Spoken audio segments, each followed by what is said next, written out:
সবসময়ের জন্য চিন্তা করবেন। এটি কিন্তু একটা কীর্তনের আসর ভাববেন না, সবসময়ের জন্য চিন্তা করবেন এটি কিন্তু একটি বিদ্যালয়। আর বিদ্যালয়ে যে ছাত্র বা যে ছাত্রী সারা বছর ভালো করে মনোযোগ দিয়ে পড়াশোনাটা করে তারা কিন্তু পরীক্ষায় ভালো ভালো ফল করে। আর যারা বিদ্যালয়ে এসে পড়াশোনা করে না তারা কিন্তু পরীক্ষায় কি হবে, পাশ করতে পারবে না। তা আপনারা সবাই এখানে বসে আছেন সবাই কি ফেল করার জন্য নাকি গো? তা তো নয়। এই যে দেখুন, আজকে আমরা সবাই সমবেত হয়েছি ভগবানের গুণকথা আস্বাদন করার জন্য। আপনারা সবাই জানেন যে প্রয়াগরাজে একটি খুব বড়, ভীষণ বড় মেলা হচ্ছে। কি মেলা মায়েরা? কুম্ভ মেলা। এই কুম্ভ মেলা 4টি জায়গায় হয়। একটা হচ্ছে প্রয়াগরাজ, একটা হচ্ছে হরিদ্বার, প্রয়াগরাজ, হরিদ্বার, আর একটা হচ্ছে নাসিক। আর একটা কি গো? আর একটা কি? প্রয়াগরাজ, হরিদ্বার, নাসিক আর উজ্জয়িনী। এই 4টি জায়গায় প্রধানত এই কুম্ভ মেলাটি হয়। আমরা প্রধানত জানি যে এটি কুম্ভ মেলা, কিন্তু এখন যে মেলাটি হচ্ছে এটি শুধু কুম্ভ নয়, মহাকুম্ভ। কেন বলছে মহাকুম্ভ? কেন বলছে মহাকুম্ভ? আর এই কুম্ভ মেলায় স্নান করলে হবেটা কি? এত কোটি কোটি মানুষের সমাগম হচ্ছে কেন সেখানে? কিসের লাগি? এই কুম্ভ মেলা 12 বছর অন্তর করে একবার করে হয়, 6 বছর অন্তর করে একবার করে হয়, তাকে বলছে অর্ধকুম্ভ। আরেকটি বার করে হয়, সেটা হচ্ছে মহাকুম্ভ, যেটা এখন হচ্ছে। আচ্ছা বলুন তো মায়েরা, মহাকুম্ভ মেলা কত বছর অন্তর করে হয়? 144। বাহ, খবর রাখেন আমার মায়েরা। 144। কেন 144 বছর? কেন 12 বছর নয়? কেন 6 বছর নয়? এই দেখুন, সমুদ্র মন্থনে যখন অমৃতের কলস দেবতারা পেয়েছিলেন, এই অমৃতের কলসের দায়িত্ব দেওয়া হয়েছিল 4 জন দেবতাকে। 4 জন দেবতাকে দেওয়া হয়েছিল অমৃতের কলসের দায়িত্ব। এই 4 জন দেবতাকে চন্দ্রদেব, সূর্যদেব,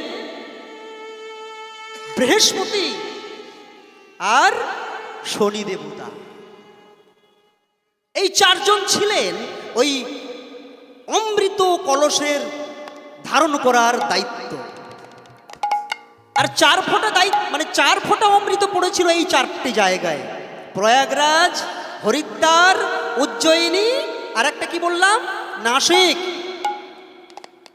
এই 4 ফোঁটা অমৃত পড়েছিল বলে সেখান থেকেই শুরু হয়ে গেল মহাকুম্ভ। আপনারা এখানে বসে আছেন, গর্ব করে বুক চাপড়ে বলবেন যে আমি হিন্দু সনাতন ধর্মের মানুষ। চারিদিকে তাকিয়ে দেখুন, হিন্দুদের উপরে অকথ্যভাবে অত্যাচার চলছে।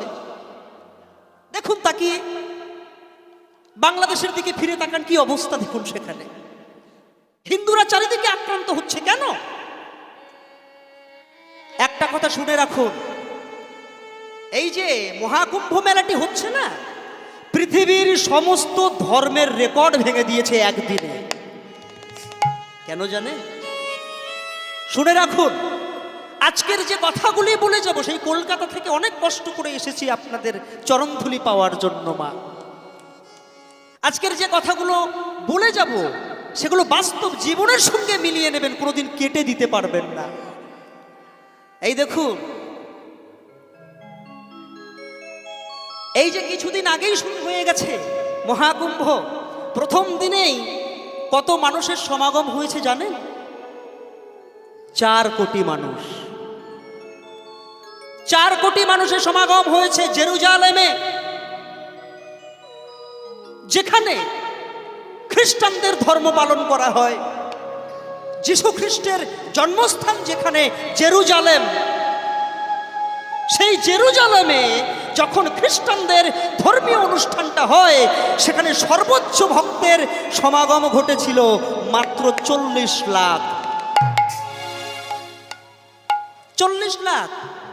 আর আমার মুসলিম ভাইরা যখন হজ যাত্রাতে যায় 7 দিন ধরে, তাদের সর্বোচ্চ হয়েছিল 1.5 কোটি, সর্বোচ্চ 1.5 কোটি। আর দেখুন আমার হিন্দু সনাতন ধর্মে দেখুন প্রথম দিনেই 4 কোটি। সমস্ত ধর্মের রেকর্ডকে ছাপিয়ে চলে গেছে। যেসব নাগা সাধুগুলো যাদেরকে সারাটা জীবনেও দেখা যেত না, তাদেরকে এখন দেখা যাচ্ছে। কোথায় থাকে এইসব সাধুগুলো? কোথায় থাকে এইসব সাধু সন্ত মানুষগুলো? কেন হচ্ছে মহাকুম্ভ মেলা 144 বছর পরে? কেন? কারণ এই যে চন্দ্রদেব, সূর্যদেব আর বৃহস্পতি আর শনি, এই 4টি গ্রহ একই সরল রেখায় চলে এসেছে। আর মনে করা হয়ে থাকে যে এই একই সরল রেখায় যখন 4টি গ্রহ আসে, তখন সমুদ্র মন্থনের সময় ওই কিছু অমৃত ওই নদীর কিনারে নদীর জলের সঙ্গে মিশ্রিত রয়েছে। এই দিনটিতে যদি কেউ পুণ্য স্নান করতে পারে তার মোক্ষ লাভ হবে। এই দিনটিতে যদি কেউ পুণ্য স্নান করতে পারে তার ভাগবত কৃপা লাভ হবে। কোটি কোটি জন্মের পাপ ধুয়ে মুছে বিনাশ হয়ে যাবে। নিতাই গৌর প্রেমানন্দে হরি।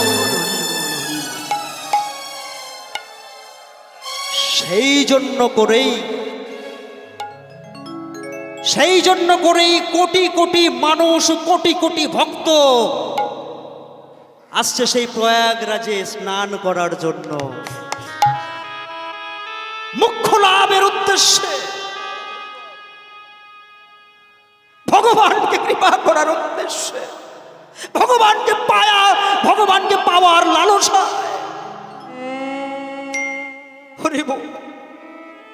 কিন্তু আমরা কিছু করতে পারলাম না। সারাটা জীবন ধরে গৌর হরি আমাদেরকে শুধু দিয়ে গেলেন, কিন্তু আমরা গৌর হরির জন্য কিছু করতে পারিনি, কিছু করতে পারিনি। আমি যখনই চরম সমস্যার মধ্যে পড়েছি, তখন গৌর সুন্দর আমাকে বক্ষে জড়িয়ে ধরে তার বক্ষে স্থান দিয়েছে। ও মায়েরা, গর্ব করে, অহংকার করে, চিৎকার করে আমরা বলি যে আমরা হিন্দু সনাতন ধর্মের মানুষ, গৌর সুন্দর আমাদের ভগবান। কিন্তু একবার বলুন তো মা, যে গৌর সুন্দর আমাদেরকে এত কিছু দিয়ে গেছেন, আমরা তার জন্য কি করেছি? কিছুই করতে পারিনি, কিছুই করতে পারিনি। ভারতবর্ষের আপনার আশীর্বাদে, আপনাদের আশীর্বাদে ভারতবর্ষের বিভিন্ন প্রান্তে প্রান্তে আমরা কীর্তন পরিবেশন করতে যাই, কিন্তু একটা কষ্ট হয় কোথায় জানেন মা? এইখানে যদি একটা সিনেমার হিরো বা হিরোইন এসে দাঁড়াতো, তাহলে দেখতেন ভক্তের জায়গা দিতে পারতেন না। কীর্তনের প্রতি ভালোবাসা আমাদের ধীরে ধীরে উঠে যাচ্ছে। একটা বিষয় মাথায় রাখবেন, যদি কোনোদিন বাঙালির হৃদয় থেকে কীর্তন মুছে যায়, যদি কোনোদিন বাঙালির হৃদয় থেকে কীর্তনটা চিরতরে বিনাশ হয়ে যায়, তাহলে বাঙালির হিন্দু সনাতন ধর্মের অস্তিত্ব বলে আর কিছু থাকবে না। লীলা শুনে কি করবেন? কি হবে লীলা শুনে? আমাদের মধ্যে সেই আত্মিক চেতনা এখনো হয়নি। তাই কীর্তনকে ভালোবাসতে শিখুন মা। আপনারা বড় ভালোবাসেন কীর্তনকে, তাই আপনারা এসে সবাই বসে আছেন আমার ভগবানের কথা শোনার জন্য। আপনারা এসে বসে আছে তাকে স্মরণ করার জন্য। কিন্তু মা, ওই যে কথায় বলে না, যে করে আমার আশ, আস্তে বাবা, আমি তারে করি। আবার বলুন কি না। এইখানে কীর্তনিয়ারা আপনাদের ভুল বুঝিয়ে যাচ্ছে আর আপনারা ভুল বুঝে যাচ্ছেন। হ্যাঁ গো, যে করে আমার আশ আমি তারে করি সর্বনাশ, না। যে করে আমার আশ আমি তার করি সব নাশ, সর্বনাশ না। হ্যাঁ গো, ভগবান কি কখনো ভক্তকে সর্বনাশ করতে পারে? ভগবান কি কখনো কোনো ভক্তকে সর্বনাশ করতে পারে? ভগবানের সবচেয়ে প্রিয় কি? তার ভক্ত। ভক্ত আমার মাতা পিতা, ভক্ত আমার গুরু, ভক্ত আমার নাম রেখেছে আমি বাঞ্ছা কল্পতরু। সেই ভক্তকে কি কখনো সর্বনাশ করতে পারে? না। এই হরিনাম করলে আমাদের কি হবে? সারাটা জীবন আপনি যাই করুন আর তাই করুন না কেন, কোটি কোটি টাকা উপার্জন করছেন ঠিকই আছে, কিন্তু বলুন তো মা, কিছু নিয়ে যেতে পারবেন? সবই এই পৃথিবীতে রেখে দিয়ে চলে যেতে হবে, কিছু নিয়ে যেতে পারবেন না, কিচ্ছু না। কিন্তু দুটি জিনিস আমাদের মরণকালে যায়। আমাদের পূর্বপুরুষ যারা আমাদেরকে ছেড়ে চলে গেছেন তাদের সাথেও গেছে দুটি জিনিস, আহা, আমাদের সাথেও যাবে। এই দুটো জিনিস কি? একটি হলো এই শ্রীখোল, আরেকটি হলো করতা।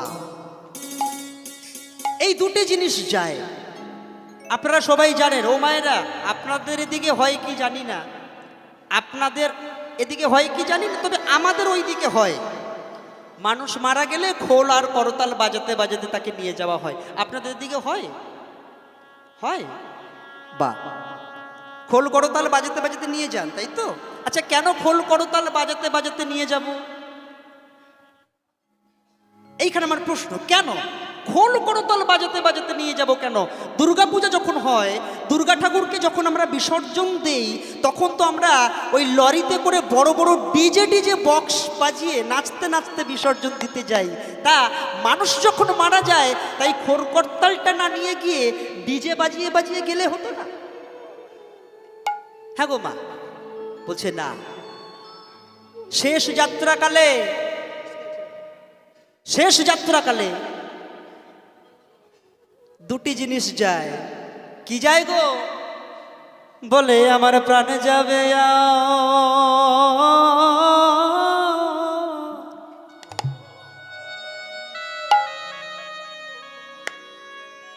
এই না,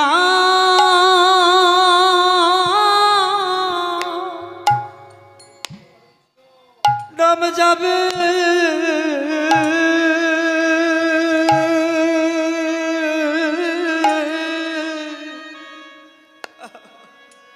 নাম যাবে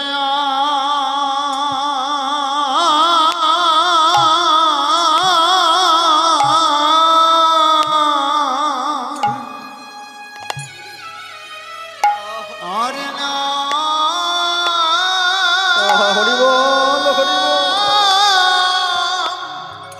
যাবে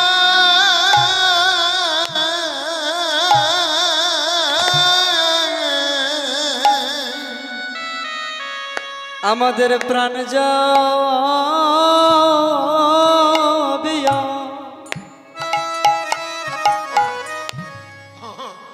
এই না,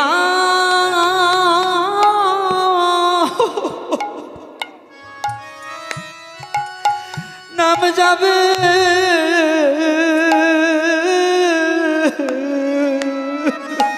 আমাদের প্রাণ যাবে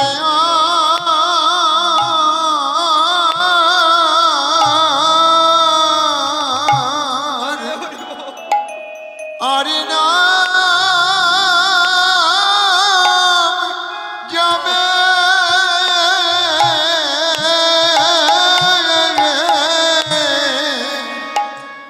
এই হরি নামে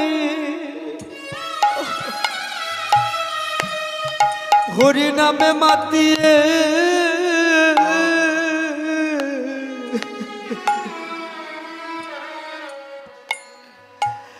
আমাদের প্রাণ যাবে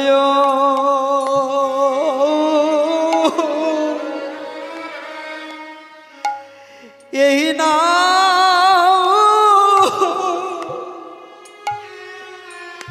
যাবে এই হরি নামে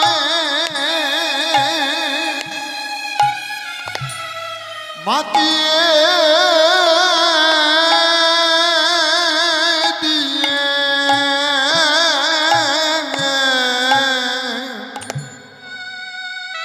আমাদের প্রাণে যাবে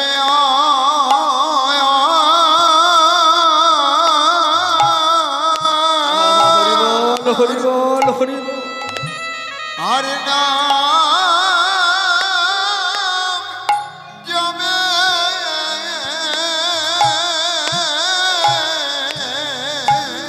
এই হরি নামে মায়েরা একটু জোরে জোরে উলুধ্বনি নি তাই গৌর হরি বল হরি বল হরি বল এই প্রাণমা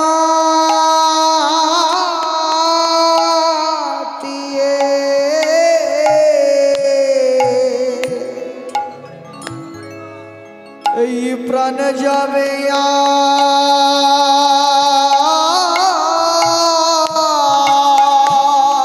আমাদের নাম যাবে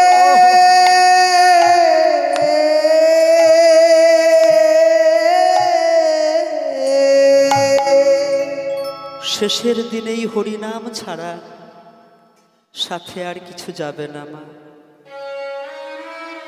ও মায়েরা আপনারা তো মা যে মা 10 দিন 10 মাস 10 দিন সন্তানকে গর্ভে ধারণ করে পৃথিবীর আলো দেখায় তাহলে বলুন তো মা সচী মাতা কত ভাগ্যবতী যে গৌরাঙ্গ সুন্দরের মতো একটি মহাপুরুষকে যিনি গর্ভে ধরেছিলেন আর এই গৌরাঙ্গ সুন্দরের জন্য আমরা সবাই আজকে একত্রিত হয়েছি তাই চলুন আজকের শুধু আমি বলবো তা হবে না আপনারা বলবেন ও মায়েরা আমার সঙ্গে গাইবেন তো সবাই সবাই গাইবেন তাহলে চলুন আমি আগে বলবো আর আমারটা শুনে শুনে আপনারা করে করে তালি দিয়ে আমার সঙ্গে গাইবেন ভজ গৌরাঙ্গ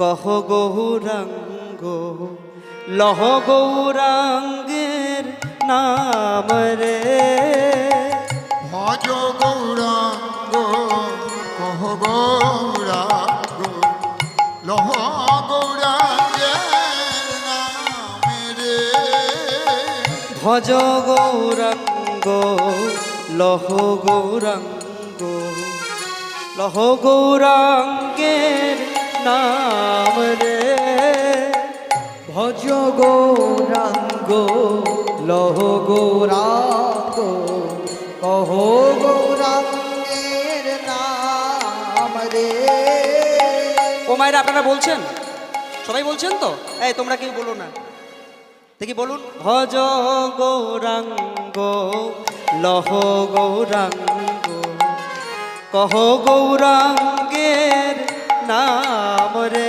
বলুন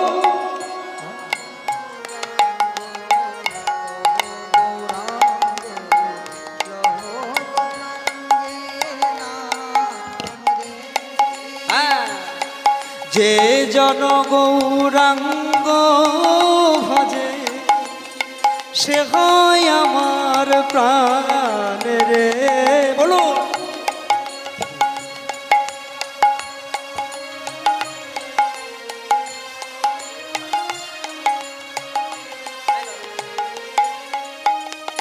ও মায়েরা একটা সত্যি কথা বলবো এই আপনারা এত সুন্দর কীর্তন করছেন আর আপনাদের গলার সুর এত সুমধুর আমি যদি আগে জানতে পারতাম না তাহলে এই পার্টিগুলোকে নিয়ে আসতাম না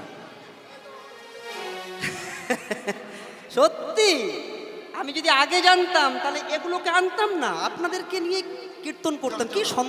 কি সুন্দর কণ্ঠ গো আপনাদের। হ্যাঁ, যে জন গৌরাঙ্গ ভজে সে হয় আমার প্রাণ রে। যে জন গৌরাঙ্গ ভজে সে হয় আমার প্রাণ রে। একবার দিন গেলে হা গৌরাঙ্গ,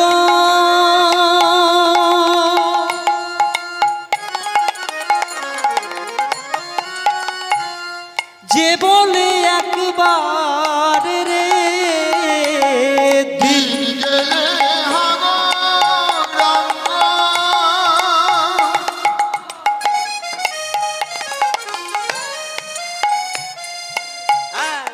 যে বলে একবার রে। গেলে হা গৌরাঙ্গ, যে বলে একবার রে দিন গেলে হা গৌরাঙ্গ, যে বলে একবার রে। সে জনই আমার হয়, আমি হই তার রে। সে জন আমার হয়, আমি হই তার রে। ভজ গৌরাঙ্গ কহ গৌরাঙ্গ, লহ গৌরাঙ্গের নাম রে।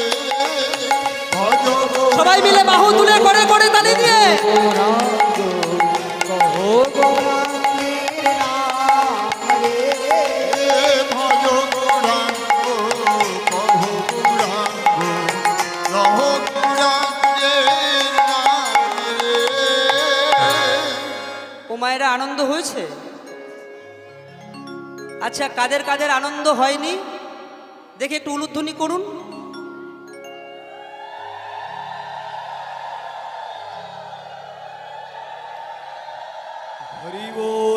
এখনো দিয়ে যাচ্ছে, টনক নড়েনি, এখনো দিয়ে যাচ্ছে, টনক কারণ নড়ছে না। আমি বললাম কাদের কাদের আনন্দ হয়নি। এই দেখুন, এই জন্য করে কীর্তনটা যখন শুনতে হয় না, মনোযোগ সহকারে শুনতে হয়। কেন জানেন? কারণ যে জায়গাটিতে আপনারা বসে আছেন বড় কঠিন জায়গা। এই জায়গাটিতে বসে সর্বপ্রথম ভাগবত কথা শুনেছিলেন কে? সর্বপ্রথম শুনেছিলেন ভাগবত কথা কে গো? রাজা পরীক্ষিত। রাজা পরীক্ষিতের কতদিনের পরমায়ু ছিল মা?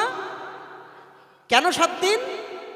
7 দিনের তো জানি, কিন্তু 7 দিনের কেন? কে দিল অভিশাপ? শমিক মুনি যখন ধ্যান করছিলেন,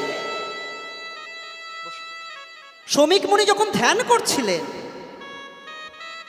তখন রাজা পরীক্ষিত একটি মৃত সর্প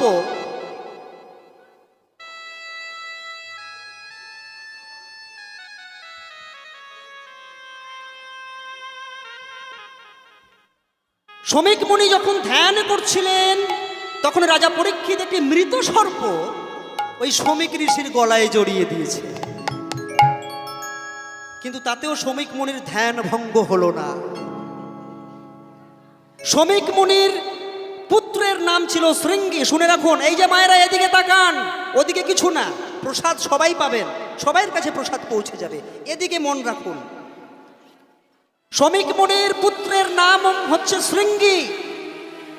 এই শৃঙ্গী বলছে, আমি হচ্ছি শমিক মুনির পুত্র, আমার পিতার গলায় যে মৃত সর্প ঝুলিয়ে দিয়েছে, সে ধনী হোক গরিব হোক, রাজা হোক প্রজা হোক, যেই হোক না কেন, আমি শমিক মুনির পুত্র শৃঙ্গী অভিশাপ করছি, যে ব্যক্তি আমার পিতার গলায় মৃত সর্প ঝুলিয়ে দিয়েছে, আগামী 7 দিনের মধ্যে তক্ষক দংশনে তার মৃত্যু হবে।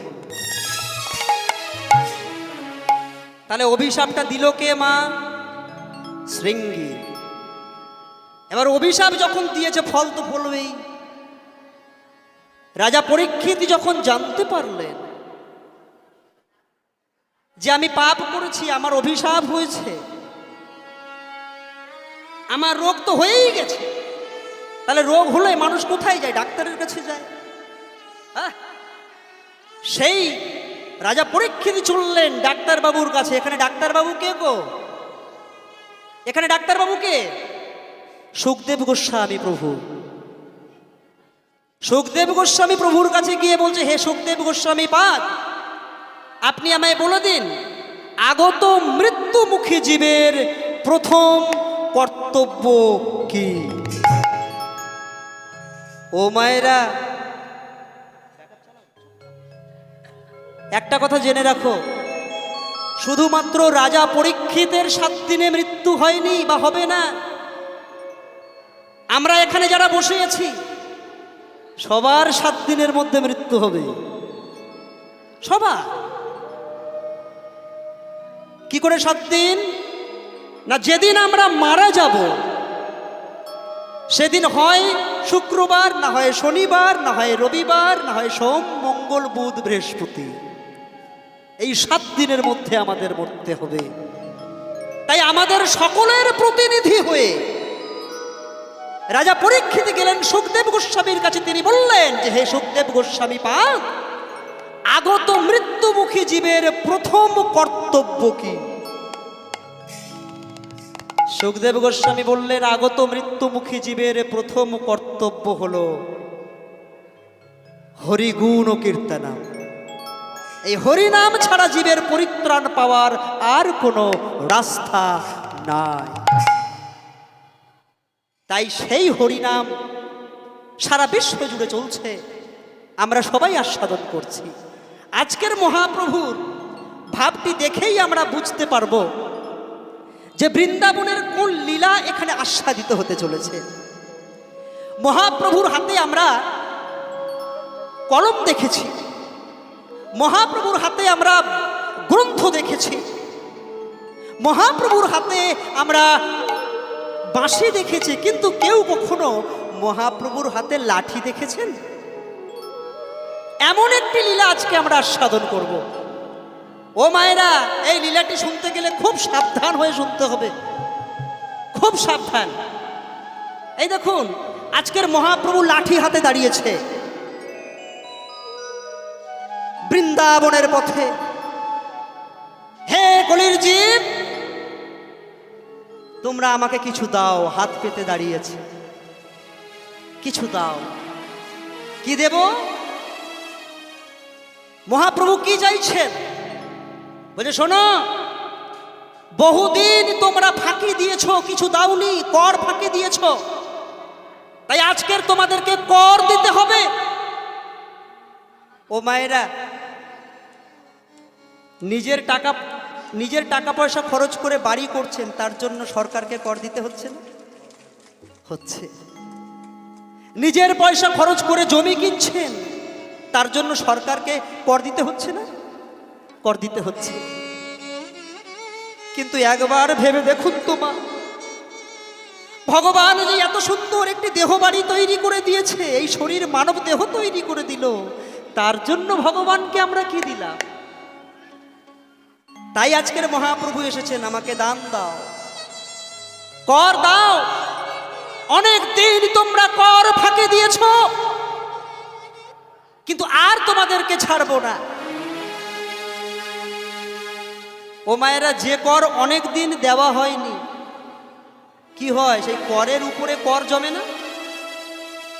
ভাবুন, যে কর অনেক দিন দেওয়া হয়নি, করের উপর কর জমে, তার উপরে আবার কর জমে। এই কর জমতে জমতে কি হয়? কর বেশি হয়ে যায়।